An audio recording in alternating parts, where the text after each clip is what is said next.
If I could wish all 66 plus of you one thing besides health, I would wish you self-awareness. Self-awareness is an understanding of who you actually are versus who you wish to be, who your parents wish to be, who even your mentors wish you to be. It's you understanding who you actually are.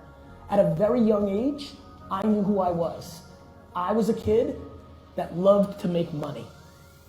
I was a kid who, instead of going outside and playing, wanted to sell lemonade, wanted to shovel people's snow, wanted to rake leaves, wanted to wash people's cars.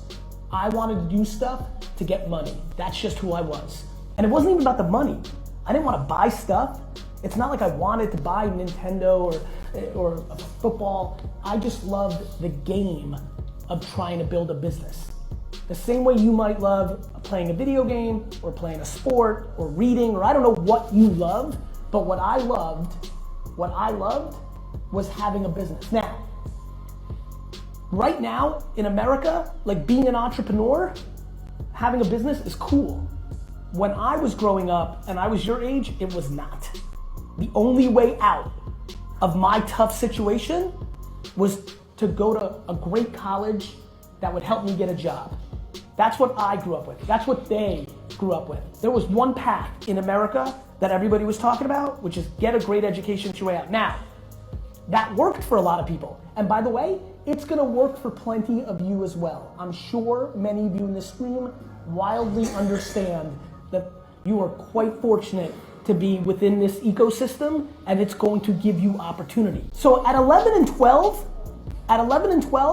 I already knew who I was. At 11 and 12, I was already going to malls and hotels and selling baseball cards at shows. When I was 11 and 12, I was making $1,000 a weekend selling baseball cards. I just was. How? I had no money. My parents had no money. What did I do? When it snowed, I went to people's houses, rang their doorbell, and asked them to give me $1 to $5 to shovel their yard, and they said yes, and then I worked for 30 minutes, shoveled somebody's yard, got $5. Or in the summer, I got lemonade, I set up, I did a lemonade stand. Like, I did things. I didn't have the internet. There was no internet for me.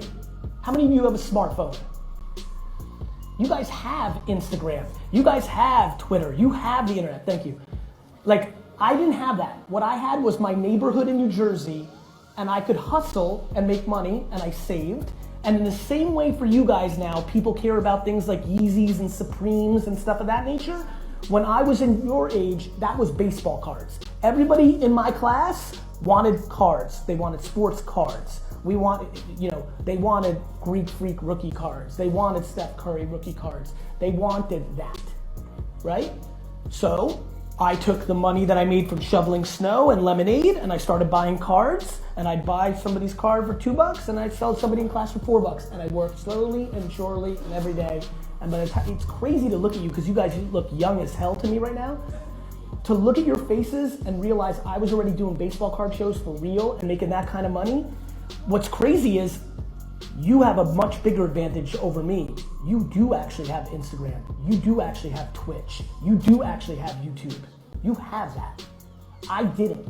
And so I sit and look at you. I laugh when people think like that you're so blessed to sneak into this little group and that educate. That's great and that's right. And a lot of the human principles and friendship and stuff of that nature. Ted's right. I promise you something right now, and this is going off the script again. You actually having a friendship with the kid to the left and right of you is gonna matter a hell of a lot more when you're older than the reading level you're at, or if you learn calculus eventually. That's just life. That's how I see life. Now, that's for me, because I was self-aware, because I wasn't a good student, and because that's what I was. Some of you may be geniuses in science. You may fall in love with reading because you never did it. That's you. You need to be you. But let me tell you this, the hardest thing at this age is to be you and not let other people's voices into your head to factor into who you should be.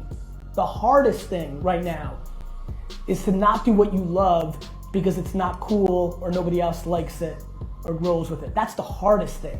It's hard at this age to love kites or to love surfing, or to love reading when it's not cool. It's easy to love Supremes and LeBron. Everybody loves Supremes and LeBron. I don't like LeBron that much either.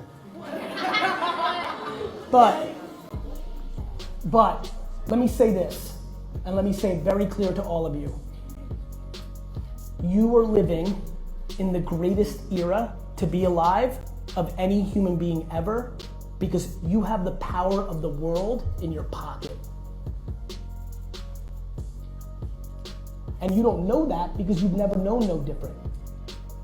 You don't know a world without an internet. The fact that you can start an Instagram account tomorrow about any subject, about anything, and a year from now, people are willing to pay you $500 to post a picture on that account, blows my mind. And if that's in you and you love that, you need to take that very, very seriously. It just is. You're gonna hear messages from where you live and in this class, and they're gonna come in both different places about how fortunate you are to hear and how tough you have it there. And the reality is, honestly, in my heart, I just genuinely don't think those things matter as much as everybody else in this room does. I think what matters the most is that you have the internet. And regardless of where you're from or how it's supposed to play out, every teacher in my life told me I was gonna be a loser. Straight up. It's just the truth. And by the way, I'm not mad at them. It was the 80s, we didn't have to be that politically correct back then. And when you get bad grades, that's what your teacher thinks. But inside myself, I always knew that wasn't true. I knew what I liked. The reason I had a very happy school career is peer pressure never penetrated my dome. I always knew who I was gonna be. I didn't care what was cool or not cool at the time. I just knew that I was gonna do my thing because I loved it. I didn't care that selling baseball cards went from cool in 6th grade to not cool in 10th grade. I kept doing it because I loved it.